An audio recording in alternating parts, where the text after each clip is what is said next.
Now what we're going to do in this video is we're going to try to analyze the system by tearing it apart a little bit. And the way we're going to do that is we've taken all three of the interphasal resonances. The first coil on top's the first interphasal resonance.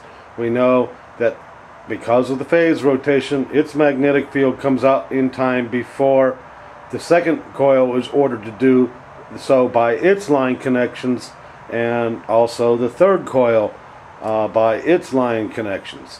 What we're going to do now is we've disabled the amperage meter connection at the middle of each of the three interphasal resonances. And then we're going to be able to look at the 9 coil reading and then add these resonances one at a time. After we do this, we'll have 3 of the resonances in action. Then we're going to proceed backwards.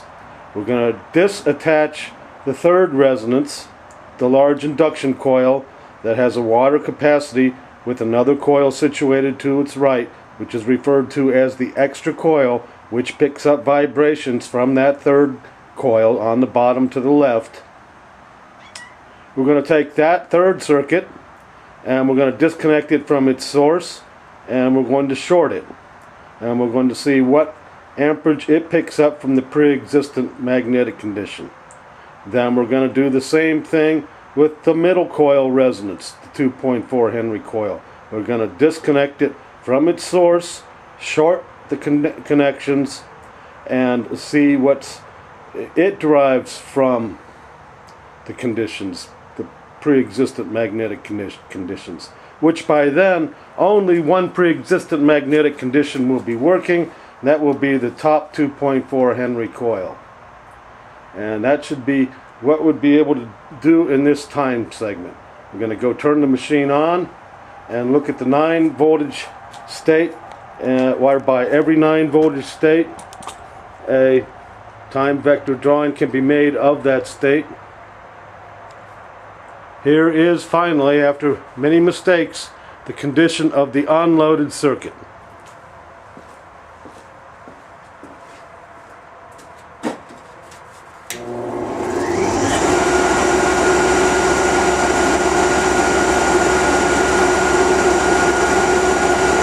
See on the top row we got 17 volts created from 0.9 volts on phase number 1.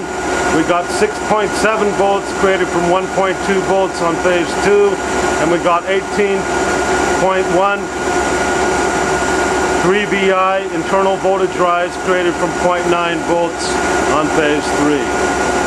Then we reference those bottom interphasal voltages, and we see that we have in the middle 1-3 is typically the highest voltage phase difference, and we've got 18 on one side and 17 on the other, and in that condition it is not over. In fact, I don't think we have anything that's over. We've mixed the meters up. Sorry folks.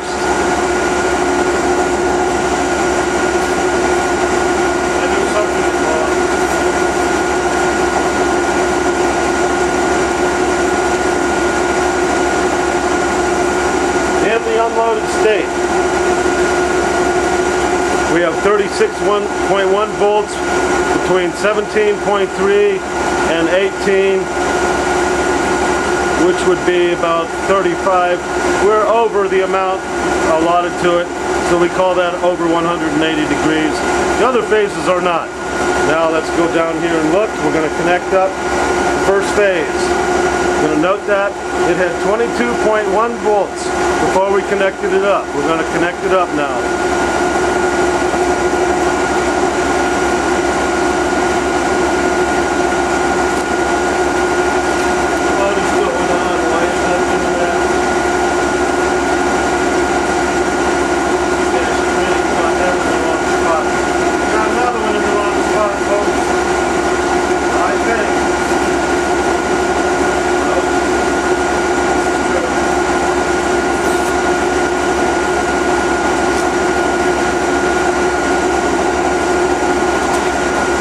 We've made another mistake. I have. That is on 2-3 is where we start out from. 2-3 has 14.8 volts right now. It's enabling 0 amps. We're going to look at the voltage drop. So connect that circuit.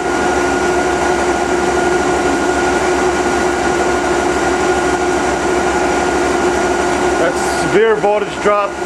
Dropped down to 2.4 volts, and it's taken out 7 milliamps. There's the next condition of the 9 voltage meter reading. Okay, that dropped to 2.4. Now we're going to go and connect the second element in the series, the middle coil. Middle coil has 24.8 volts across it.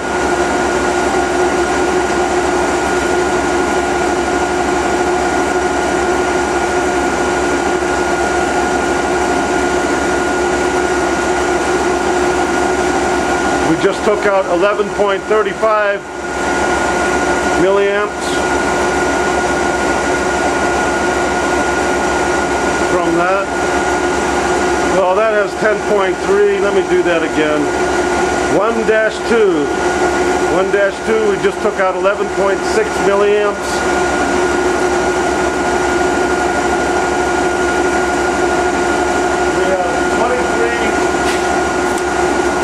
We have 23.5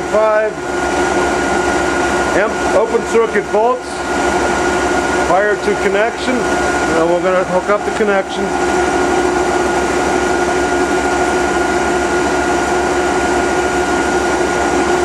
We now have 2 of the 3 interphasal resonances attached. Well, you can now form a 9-meter reading of that. Now we're going to go in there and notice that when we hook the second load up, what was 2 volts is now 16 volts, and it's enabling 5.9 instead of the former 7 milliamps. So when we hooked up the second load, it changed the conditions of the first load. Now we're going to do the final third one, which is the 1-3. We got 25 volts across 1-3. We're going to hook 1-3 up.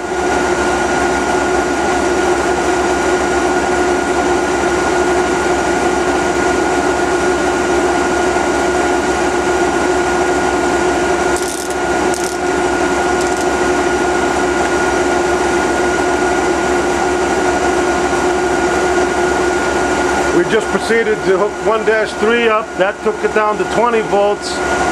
1-3 took out 23.8 milliamps, and the extra coil has about 1.3 milliamps, and it's lighting the tube with the extra coil to the third element. Now we'll look at the change brought on by taking out the tube load.